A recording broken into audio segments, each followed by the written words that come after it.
सब बैठ गए, लेकिन भरत जी महाराज जब पैदल चलने लगे तो सभी कहने लगे महाराज बहुत दूर जाना है, राम जी से जल्दी भी मिलना है, इसलिए आप बैठ तो जाएं। बहुत कहने पर भरत जी घोड़े पर सवार हो गए और इस प्रकार से पहले दिन तमसा, दूसरे दिन गोमती, तीसरे दिन सई, चौथे दिन गंगा के किनारे, 4 नदियां। पहले भरत जी महाराज तमसा, फिर गोमती, फिर सई नदी और अब श्रृंगवेरपुर पहुंच गए हैं, गंगा के पावन तट पर। जिस समय वहां पर पहुंचे, श्रृंगवेरपुर में निषाद राज ने जब यह समाचार पाया कि अपने सेना के साथ भरत जी महाराज आ रहे हैं, तो कहीं राम जी को मारने के लिए, युद्ध करने के लिए तो नहीं आ रहे हैं, क्रोध में भर गए। अरे वनवास दे दिया, अब भी समाज में समझिए क्या उस समय फैला हुआ था, सबको लग रहा था कि भरत जी के लिए, तो सब भरत जी से ईर्ष्या करने लगे। जब ये देखा तो क्रोध में भर गए, अपने सैनिकों से कहने लगे तैयार हो जाओ, आज चाहे रक्त की जब तक एक बूंद शेष है तब तक हम भरत को एक भी पग आगे के लिए बढ़ने नहीं देंगे, हम रोक देंगे, चाहे इसी गंगा के किनारे हम सब मारे क्यों न जाए। तैयार हो गए, अपने जो हथियार रखे थे सब निकाल लिए, नावों को दूर हटा दिया गया, आदेश दे दिया कि कोई भी नाव किनारे पर ना रहे, उस तरफ लग जाइए, आप लोग नाव में सवार हो। ये सब आदेश हो गया, चारों तरफ से तैयारियां हो गई युद्ध के लिए कि भरत जी से युद्ध करेंगे। तभी छींक हो गई, एक वृद्ध कहने लगे ये अशगुन हो गया, लगता है भरत लड़ने नहीं राम से मिलने जा रहे हैं। जब यह सुना तो आज सब लग गए और सोचने लगे कि रुक जाना चाहिए, सब प्रतीक्षा में हो गए भरत जी क्या कर रहे हैं। अब भरत जी महाराज जिस समय आए ना, उनकी स्थिति को देख करके निषाद राज ने वशिष्ठ जी को प्रणाम किया, तो भरत जी कहते हैं हे वशिष्ठ जी महाराज, यह कौन है जो आपको प्रणाम कर रहे हैं। चूंकि सुमंत ने बताया था कि राम जी कैसे पार हुए, निषाद राघूस से कैसे मित्रता हुई, तो कहने लगे राम जी ने इन्हें अपना सखा मान लिया है, ये राम सखा हैं, ये निषाद राज हैं, केवट राज हैं और राम सखा हैं। जिस समय राम सखा नाम सुना, भरत जी दौड़ करके जाकर के निषाद राज से लिपट गए, और निषाद राज से जब लिपट गए, आज छुआछूत की भावनाओं को लेकर के आप समझिए क्या स्थिति है हमारे समाज की। किसी समय उन्हें भी अछूत समझा जाता था, लेकिन राम जी ने जब अपने सीने से लगा लिया निषाद राज गुह को, तो समाज ने उन्हें स्वीकार भी किया। अर्थात जीवन में अगर राम जी जिसे अपना लें, भरत जी ने क्यों, भरत जी कहते हैं मेरे राम ने जिसे अपने गले से लगाया हो। राम जी सबको नहीं गले से लगाते हैं, जिसके अंदर भक्ति है, श्रद्धा है, भाव है, तभी तो वो राम के हृदय से मिल पाएगा।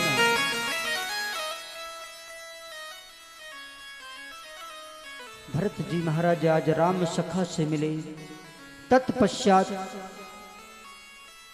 उसने सब पूछा तो बताया महाराज मैं भेजने के लिए गया था। निषाद राज गुह साथ में गए हैं ना, मैं भेजने के लिए गया था, इसलिए आज सबने गंगा को पार कर लिया। उसने बताया, क्या बताया कि यहां तक राम जी रथ से सुमंत भेज गए थे, और जिस समय पता चला कि राम जी यहां से पैदल चले थे, तो भरत जी ने रथ का त्याग कर दिया, और रथ का त्याग करके मेरे राम यहां से पैदल चले हैं तो मैं भी पैदल ही जाऊंगा। भरत जी पैदल पैदल चलने लगे। आज पैदल पैदल भरत जी जा रहे हैं। इस प्रकार से आज प्रयागराज पहुंचते हैं। जिस समय भरत जी महाराज प्रयागराज पहुंचे, समस्त माताएं साथ में हैं। स्नान किया प्रयागराज में, और प्रयागराज में स्नान करने के पश्चात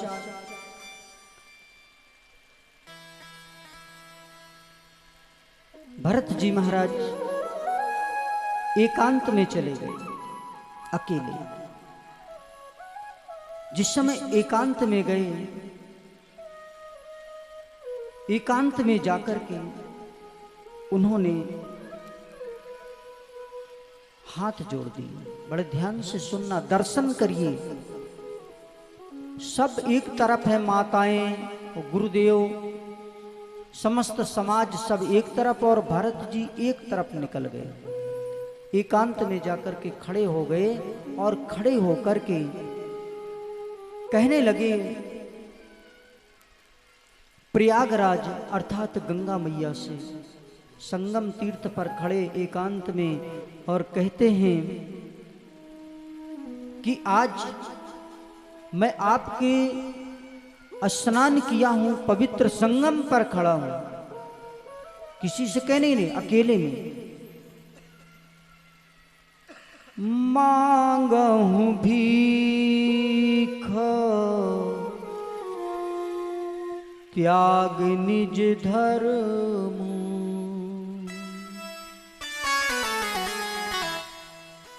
मैं अपना धर्म छोड़ करके, प्रयागराज से क्या कह रहे हैं भरत जी महाराज, कि मैं अपना धर्म छोड़ करके। कौन सा धर्म? क्षत्रिय का धर्म है, किसी से मांगता नहीं है, देता है, लेता नहीं है। मांगहूं भीख, मैं आपसे भीख मांग रहा हूं।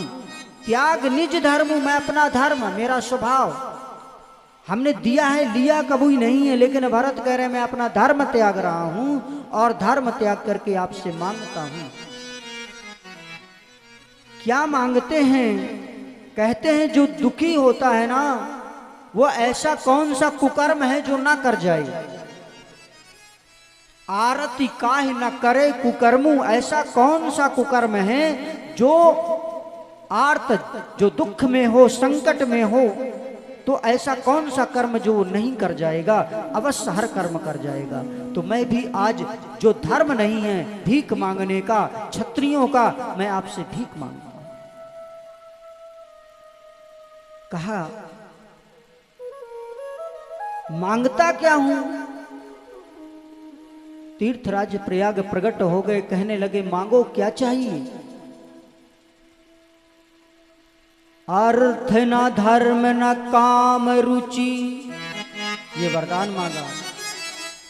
अर्थ न धर्म न काम रुचि, गति न चाहूं निर्वाण।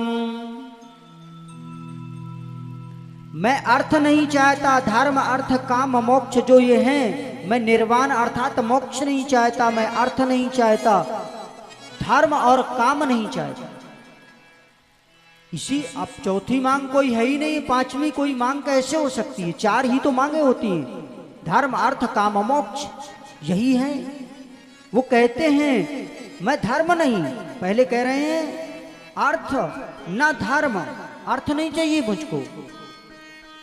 अर्थ क्यों नहीं चाहिए? इस अर्थ के कारण ही तो सारा अनर्थ हो गया। आज अर्थ के लिए, मेरे लिए तो राज्य मांगा गया, अर्थ ही तो मांगा गया, तो ये अनर्थ की पिता भी चले गए और भाई भी हमसे बिछड़ गया। मुझे अर्थ नहीं चाहिए, मुझे धन नहीं चाहिए। अर्थ ना धर्म, मुझे धर्म भी नहीं चाहिए। बोले धर्म, धर्म पिता ने निभा दिया, स्वर्ग को गए, और धर्म राम जी निभा रहे हैं तो वनवास में हैं। धर्म के ही कारण तो पिता ने धर्म का पालन किया, आज उनकी मृत्यु। मेरा भाई राम वन में हैं तो मुझे धर्म की भी आकांक्षा नहीं है। कामना, मेरे अंदर कोई कामना नहीं है, मैं काम नहीं चाहता हूं, मेरी इच्छा नहीं है कोई। इच्छा ही तो थी, जिसने ये कैकेयी की कामना ही तो थी कि मेरा पुत्र भरत राजा बन जाए, ये उसकी इच्छा ही तो थी। तो ना मुझे अर्थ चाहिए, ना धर्म चाहिए, ना काम चाहिए, मुझे मोक्ष भी नहीं चाहिए। मोक्ष इसलिए नहीं चाहिए कि मैं जन्म जन्म रति राम पद, अगर मोक्ष मिल गया तो भगवान की सेवा कैसे होगी, इसलिए मुझे मोक्ष की भी आकांक्षा नहीं है। हे प्रयागराज, मुझे मोक्ष की भी आकांक्षा नहीं है। अगर देना है तो यही एक वरदान दीजिए कि हम सगुण उपासक हैं, मोक्ष की कामना नहीं रखते, तो मेरे लिए अर्थ धर्म काम मोक्ष कोई महत्व का नहीं है। बस वरदान ये दे दिए, जन्म जन्म सिया राम पद यह वरदान न आनु। अगर कुछ देना है तो यह वरदान दीजिए कि सीताराम के चरणों में मेरा प्रेम हो जाए। और ये प्रेम कोई साधारण प्रेम नहीं है कि बस यूं ही बस प्रेम हो गया। तो कह रहे हैं भरत जी आगे कि अगर लोग मुझे, समाज मुझे कभी समझ रही हो शायद कि भरत ऐसे हैं, तो एक बात और प्रयागराज में आपसे मांगता हूं कि मेरा ये प्रेम अंदर रहे। ध्यान दीजिएगा, मेरा ये प्रेम अंदर रहे, बाहर कभी ना आए। मैं राम से प्रेम करूं, जन्म जन्म रति राम पद यह वरदान ना आनो। लेकिन मेरे राम का जो प्रेम है, मेरा प्रेम है राम जी के प्रति, वो कभी बाहर नहीं आना चाहिए। प्रेम की यही तो पराकाष्ठा है। जन्म जन्म रति, रति का मतलब क्या होता है? प्रेम का वह अंतिम चरण कि जिसके आगे कोई पराकाष्ठा ही नहीं है। प्रेम की पराकाष्ठा है रति। तो मेरी रति हो जाए चरणों में, मेरा राम से प्रेम हो जाए, और भले ही संसार में मुझे कुटिल जाना जाए, भले ही मैं स्वामी का द्रोही और गुरु द्रोही कहलाऊं, लेकिन मेरा प्रेम बाहर ना आए। मुझे सब कोई कुटिल कहता रहे तो कहे, लेकिन मेरा प्रेम बाहर नहीं आना चाहिए। जीवन में होता क्या है कि जिससे प्रेम नहीं है, अरे भैया तुम ही मेरे सब कुछ हो, पीठ पीछे उसी की आप तरह तरह के उसके प्रति वाक्य कहते हैं, लेकिन सामने आप ही मेरे सब कुछ हैं। विचार करिए। भरत जी कह रहे हैं मेरा प्रेम बाहर ना आए। आगे कहते हैं, हे प्रयाग, सीताराम चरण रति मोरे, सीताराम चरण रति मोरे, सीताराम चरण रति मोरे, सीताराम चरण रति मोरे, सीताराम चरण रति मोरे, अनुदिन बढ़ाए अनुग्रह तोरे, बढ़ाए अनुग्रह तोरे, बढ़ाए अनुग्रह तोरे। कहते हैं मेरा जो ये प्रेम है अनुदिन बढ़े, कभी कम ना हो। आपकी कृपा बनी रहे, हे प्रयाग, आपकी कृपा से मेरा यह प्रेम निरंतर बढ़ता रहे। तो कहने लगे प्रयाग, भरत तुम साधु हो, रामचरण में तुम्हारा अनुराग अगाध है, समुद्र की तरह है। कह रहे हैं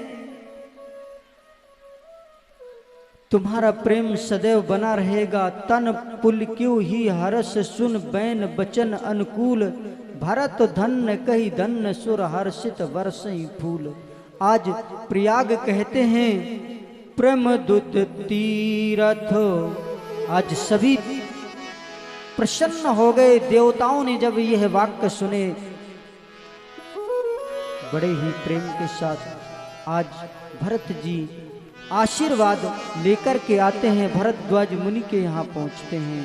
भरद्वाज मुनि के पास पहुँच करके श्री भरत जी महाराज उनको प्रणाम करके पुनः अपने दोष सभी जगह गिनाते हुए चित्रकूट पहुँचते हैं। और चित्रकूट में पहुँच करके श्री भरत जी महाराज जी आज विश्राम किए, राम जी से मिलने के लिए। जिस समय दूर से दिखाई पड़ते हैं चित्रकूट, जब भरत जी पहुंच रहे हैं तो लक्ष्मण जी ने कामदगिरी से देखा कि भरत जी लाल झंडी लगी हुई पूरी सेना, लगता है राम जी से तो भरत क्रोध आ गया। भरत जी महाराज कहते हैं कि आज मैं, लक्ष्मण जी महाराज कहते हैं आज मैं भरत को नहीं छोड़ूंगा। क्रोध व्यक्त करने लगे। राम जी कहने लगे नहीं भरत, नहीं लक्ष्मण, नहीं, ऐसा नहीं है।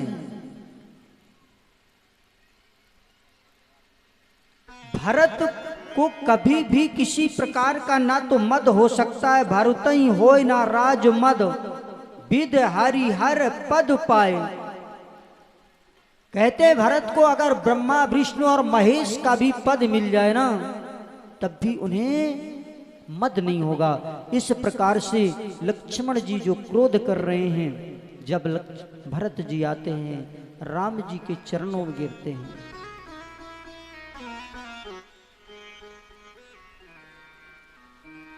उठा लिया है। राम जी को जब उन्होंने प्रणाम किया तो लक्ष्मण जी कहते हैं कि राम, हे भैया देखो आपके चरणों में भरत जी पड़े हैं। जब यह सुना, कहत सप्रेम नाय महिमा था। भरत ने कहा मैं प्रणाम कर रहा हूं प्रभु। गिर पड़े, राम जी ने उठाया नहीं, लेटे हैं। क्योंकि लक्ष्मण को यह बताना था कि हे लक्ष्मण, तुम कह रहे थे भरत ऐसे हो सकते हैं। भरत जी कह रहे हैं, राम जी ने कहा कि अगर उसे राजमद होगा मैं तो उसका मुख भी नहीं देखूंगा, मैं उससे बात नहीं करूंगा। मैं लक्ष्मण तुम्हें वचन देता हूं। लेकिन लक्ष्मण जी ने देखा कि भरत जी चरणों में पड़े हैं तो राम जी को लक्ष्मण जी कहने लगे भैया भरत आपके चरणों में पड़े हैं। जिस समय यह बात कही राम जी खड़े हो गए, दूर से ही, बहुत दूर से प्रणाम, चरणों में पड़े हैं। जब ये देखा राम जी व्याकुल हो गए। इस प्रकार से व्याकुल हैं, उठे राम सुन प्रेम अधीरा, कहूं पट कहूं निखंग धनु तीरा। कहीं धनुष गिरा, कहीं बाण गिरे, कहीं पटुका गिर गया। राम जी दौड़ पड़े और दौड़ करके भरत को उठा रहे हैं हृदय से लगाने के लिए। भरत जी जो कह रहे थे ना प्रयाग में, अर्थ न धर्म न काम रुचि, गति न चाहूं निर्वाण, मैंने 4 चीजों का त्याग कर दिया है। यहां भी राम जी जब भरत जी से मिलने के लिए जा रहे हैं तो कहूं पट कहूं निखंग धनु तीरा, 4 चीजों का त्याग राम जी ने भी कर दिया। पट का त्याग क्यों कर दिया? ये पट, जब किसी प्रेमी का प्रेमी से मिलन होता है तो वस्त्र भी बाधा कर देते हैं, कोई पट ना रहे, इसलिए ये पट भगवान ने छोड़ दिया। अगर तू 4 चीजें त्याग करके आ रहा है तो आ भरत मेरे गले से लग जा। ये धनुष बाण, ये तीर, ये सब यहीं पर, अर्थात संकेत दे रहे हैं कि तू युद्ध के लिए नहीं, प्रेम के लिए आया है। जब प्रेम करने के लिए आया है तो मेरे लिए धनुष बाण किस काम के हैं? ये सब हटा दिए राम जी ने। आ मेरे भरत मेरे गले से लग जा। भरत जी गले से लगते हैं। आज समस्त समाज रोने लगती है, प्रजाजन सभी रोते हैं। सबको देख करके राम जी ने देखते हैं। तत्पश्चात राम जी जाते हैं और मैया कैकेयी के यहाँ, वो भी साथ में है। कैकेयी से मिलते हैं राम जी, सबसे पहले किसी से नहीं। भरत तो आए हैं चरणों पर, उनसे मिलन। इसके पश्चात अगर राम जी किसी से मिले तो मात्र कैकेयी मैया से। कैकेयी मैया कहती है, राम तेरे लिए मैंने कितना वैधव्य जीवन, मांग सूनी है, श्वेत वस्त्र पहने हैं। राम जी हाथ जोड़ देते हैं, मैया मेरे कारण तुमने कितना कलंक ढोया। मेरे कहने मात्र से तुमने किसी को, संसार में कोई नहीं जान पाया कि कैकेयी का अपराध क्या था। मात्र अपने पुत्र के प्रेम के कारण, भगवान से प्रेम होने के कारण कैकेयी ने सारा विष पान कर लिया। आज इतना भी कैकेयी से आप निर्मोही हो गए कि कभी भी आज अपनी संतानों को लोग नाम नहीं देते हैं। लोगों ने, संसार ने यही तो समझा ना, कैकेयी एक कुटिल है, मतिमंद है, कैसी अभागी। बहुत सी चौपाइयां आई हैं, उसका वर्णन नहीं किया गया, हमने नहीं किया। इसके उपरांत राम जी को मनाने के लिए कि चित्रकूट में महाराज आप विराजे हैं, वापस चलिए। विभिन्न प्रकार की तरह तरह की वहां पर विचार बनते हैं। सब मन में लाते हैं कि इस विधि से नहीं, राम जी ऐसे जाएंगे। पंचायत जुड़ गई, राम जी को विवश हो जाना पड़ा जाने के लिए अयोध्या। लेकिन ये सम्मति से बात पूरी तरह हो जाती कि नहीं, अब जाना ही पड़ेगा। तो उसी समय जनक जी का आगमन हो गया, ये दरबार आज बंद हो गया। दूसरे दिन फिर बात बदल गई। उस वार्तालाप में ये हुआ कि मैं और शत्रुघ्न, भरत जी कहते हैं कि प्रभु मैं और शत्रुघ्न दोनों वन में जाएंगे, आप वापस जाइए। या तो फिर जानकी मैया के लिए कहा गया, ये तो किसी भी स्थिति में वन को नहीं जा सकती है। इस प्रकार से निरंतर वहां पर सभा बैठी रही। इंद्र घबराता है कि पता नहीं कहीं ऐसा ना हो कि राम वापस चले जाएं, इसलिए वो बार बार विचार करता है कि ऐसा क्या किया जाए जिससे यह सभा विसर्जित हो जाए।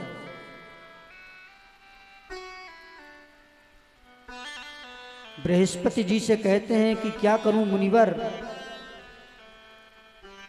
भरत जी कहीं राम जी को वापस लौटा तो नहीं देंगे, मैं भरत जी के लिए कुछ करूं। तो कहते हैं कि कभी भी ऐसा मत सोचना देवराज। बृहस्पति जी कहते हैं कि क्या आपको अभी तक अम्बरीश और दुर्वासा की कथा पता नहीं है?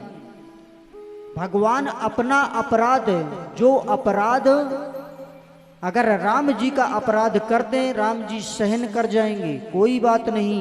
लेकिन जो अपराध भगत कर करई, राम रोष पावक सो जरई। इस प्रकार से उन्होंने चित्रकूट में आज वापस आते हैं। भगवान श्री राम के लिए, जानकी के लिए, लखन के लिए पुनः वनवास पिता की आज्ञा मान करके। तत्पश्चात भरत जी वापस खड़ाहू लेकर के वापस आते हैं, नंदी ग्राम में वे वास करते हैं। श्री रामचरित्र को आपने बहुत थोड़े ही समय में और बहुत थोड़ी वार्ता से सुना, विस्तार से कुछ भी नहीं हो पाया, क्योंकि आप सभी भक्त हैं, दरबार भी है। इसके साथ साथ समय कम मिला तो राम जी की कथा अनिवर्चनीय है, कितनी भी कहो कम पड़ती है। बस यह समझ लें, यह प्रभु का नाम अपने जीवन में अगर आप धारण करते हैं, भगवान श्री राम चित्रकूट में हैं, भरत जी वापस हैं।